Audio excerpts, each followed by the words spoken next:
Gracias. Gracias. Hasta luego. We're done. Ah, catch you later. One of the best kept secrets in los Castellanos. Oh, really? Okay. Back for burgers. Back for another one. I'll see you later. I'll chat with you in a bit, okay? How we doing? Hope you're having a nice weekend. Back again. Trying to find my way out of this place. We're in a new area this time. I'll see you. I'll catch you a bit. I'm going that way to get my bike. Yeah, see you later. A couple of things today. Let me just get a bit longer. 3 things today. Jesus. I've just turned it on for 3 things to talk about and I've forgotten them completely. Yes, the first one. This is going to be another one. It's like, am I right? Am I wrong? There's nothing. It's weird, isn't it? Because I'm asking if I'm right, because all I'm asking for is validation of what I did was the right thing that I did. Because it's a little bit controversial. I'm just like, well, I'm sure it's the right thing that I did, but I don't know. Just make sure my car's not getting towed away, because we've just not illegally parked, but we've just parked a little bit dodgy. The title of this vlog, right, is I held the race in line. And I just want to tell you about something that happened. It's happened 2 days ago. And I thought about it. I took a conscious decision. Gracias. I took a conscious decision to do an action. I'll go down this way. I've got to go with my bike and pick my bike up. A conscious decision to do an action that has consequences for the other person. And I think I was right. And I just wanted to talk about it because I might be completely wrong. But then the flip side is, who am I to dictate the fact that I should be doing this? Let me start from the beginning. I love this bit, right? You ready? Now you know I'm a runner. I'm not a runner. I jog. I walk a little bit faster than normal. I think that's the only way to call it. I'm a runner. I'm in a stupid challenge. So I can get across here. Yeah. I'm in a stupid challenge with Shelley's son, Calvin, who he's winning, by the way. So, but I'm out there and I'm doing, there's times I used to be able to do 8 kilometres, 10 kilometres, 12 kilometres. 17 miles the furthest I ever ran. For those of you who don't know, when you start running, you get yourself into a meditative state. And the meditative state is the reason why, which enables you then to chew the pavement up and just do miles. Just without stopping, you can just do miles. I've not got there yet. I've not got back into it. I nearly got into it a couple of times. But the slightest thing can knock you out of that meditative state. So when I'm running in the mornings, I come into town here because it's flatter, and I'll go running. You spend half your time just jogging in and out of people because, when you're running up behind somebody, they don't know you're there, so you're running around. But then something happened the other day, and it was in the San Eugenio area. And it happened the other day that I took an actual decision to go, now I'm going to do this. When you got to try and imagine the scenario. How do I explain it? I'm running down the pavement. I've got my glasses on.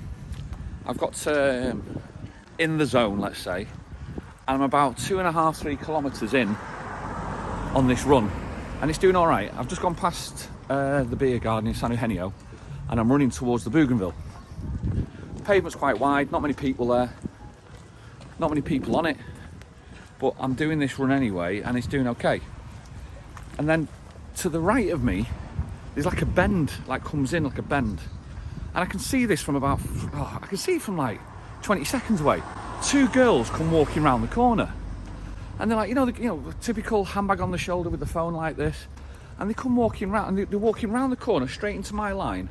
And one of them, not purposely, but without a thought of awareness, spatial awareness, walked straight onto my racing line. I'm just going straight. And I had to make a decision, and it's like, what? I can see it happening with like 10 seconds to spare, and I'm like, what do I do here? I thought I'd just interrupt the video because I'm in the area now where it actually happened. This is San Eugenio area. This is where I was running down this area here. I was literally just coming down here. I'm going to go straight up that way. And from this side here, the 2 girls came around the corner here. So they can clearly see me. And they just carried on walking around this way, and she just kept straight, just like did a massive arc straight into me. And that's where I thought to myself, you know what it is? You can clearly see what's happening there. So I thought to myself, yeah, it is. I'm just going to hold the line. So if I'm wrong, let me know in the comments below. I'm sure you will. But sorry, back to the vlog. Let me tell you a couple of things, first of all. If it was a middle-aged woman, I'd have most probably dodged her and thought to myself, how rude are you? You know, manners like that, just doing that, walking straight into it, like no spatial awareness, walking straight into that. If it was an elderly person, I'd have properly dodged it and just gone, you know, Jesus Christ, pensioners these days. But because it was a kid in the 20s that's doing it, I'm like, nobody's taught you the value of common courtesy, of other people on the streets, walking around the area. And it's like, well, I took that decision. I went, you know what it is? I'm going to hold the race in line. I'm not going to swerve. I'm not going to dodge. I'm going to hold that race in line. I'm going to stay on that road. And then what happens is, the consequence of that is, it's like, for her, it's almost like, you know, when you try and walk through a door and you miss the doorway and you hit your shoulder on half the door and it just like bounces off her. She bounced right off me. And she bounced off me, and, you know, to the point where I didn't stop running, I just carried on running. But she would have felt it. She would have 100% felt it. And that's the thing, it's like, afterwards I was telling Shelley that, and I'm like, if that was one of my kids, and they said, you know what happened today? He said, like, you know, this happened, I was walking around the corner, this bloke ran straight through me. I'd have turned around and said, in my eyes, I'd have gone, we should look where you're bloody going then, shouldn't you? If I was stood next to her and that happened, and that was my daughter, I'd have turned around and said, well, that's bloody stupid of you, wasn't it? But this is the reason why I'm saying, am I wrong here? But then I'm just looking for validation all the time to go, no, I was right. It's like, nobody's going to give that woman a lesson, or that young girl a lesson on common courtesy. Now, she could have done that to a pensioner and knocked the pensioner off her feet. It's quite interesting that it sticks with me, because I never do that, by the way. I normally dodge everywhere I go, or dodge run around people. It was just on this instance, she walked straight into me and I just went, you know what it is? I'm having that racing line. And I took her out completely. The thing about it then is, then later on, I'm questioning myself then, going, why do I feel the need to teach a total stranger a lesson like that? I've not gone out my way looking for it, but I'm just in a position now, I'm going, who am I to do that? And that's when it just also gives a little bit of a questionable thought in my head. So it happened. I don't regret it. I'd most probably do it again. And yeah, that's about it really. That's that one. Second one, inner happiness. Doing a lot on TikTok at the moment. I lose myself on TikTok. And a lot of it's garbage, by the way. A lot of it is absolute garbage. But some of them are little gems. And this one came up about this gem. It was about inner happiness. There's two I want to talk about. This one was inner happiness. And it's quite interesting, because he turned around and he said, nobody on this planet can make you happy.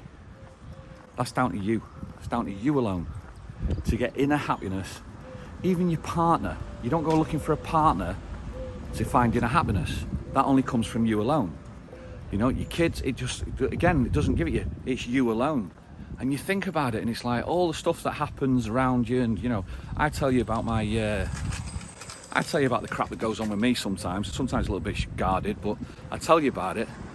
But the inner happiness side of it doesn't matter. It can only come from me. They shouldn't be allowed to affect me. And, you know, how you choose to react. I talked about that before. It's how you choose to react. It's important. So that was the first one that I saw, which I found really quite interesting. But then the second one I found was really interesting as well, was the selfish self spotlight. This bloke was talking about it. He's like, do you know when you plan on doing something and you're just worried about what the people will do? Like, for instance, you might go, I want to go on a nudie speech. I don't. But I want to go on a nudie speech, but I'm worried what people think about me. The people will look at you for a fraction of a second, and then they'll ignore it and turn it back on themselves, because everybody has a spotlight on themselves, not on other people. So it's more, people are more preoccupied about themselves than other people. So they'll look at something, they go, oh, look at that. And then they'll flick it back onto themselves. Because again, it's about a self-spotlight. It's not about other people. Surely, but because as people, we think too much about what other people think, that tends to stop us doing things that we want to do. There's really two big mistakes in life. You know, the first one is caring about what other people think of you. The second one is thinking that other people think about you. For the most part, no one is thinking about you. The spotlight effect is this idea that we constantly overestimate the amount that other people are looking at or thinking about us. The reality is everyone's thinking about themselves. Everyone is selfish. No one is staring at you. So why not go do those embarrassing things that you're afraid of? No one is going to remember them. Maybe for a second they laugh and look, and then it's over. And what benefit do you gain from doing those? It's incredible. And it can be sometimes so detrimental that it actually affects your life of stuff that you do. So if you didn't have that thought about what other people think, or if you understood about the fact of the self-centered spotlight, where people just have it on themselves, I have it on myself, you have it on yourselves, amazing things may be able to be achieved. And I found that quite an interesting one. I don't really know if I've explained that very well, but I got something from it anyway. I hope you did. Just a quick one today. It's weekend, I'm on a day off, I'm off for a beer. My bike's back there. So I've then turned up with my bike, so as always, you know what to do. We'll see you on the next one.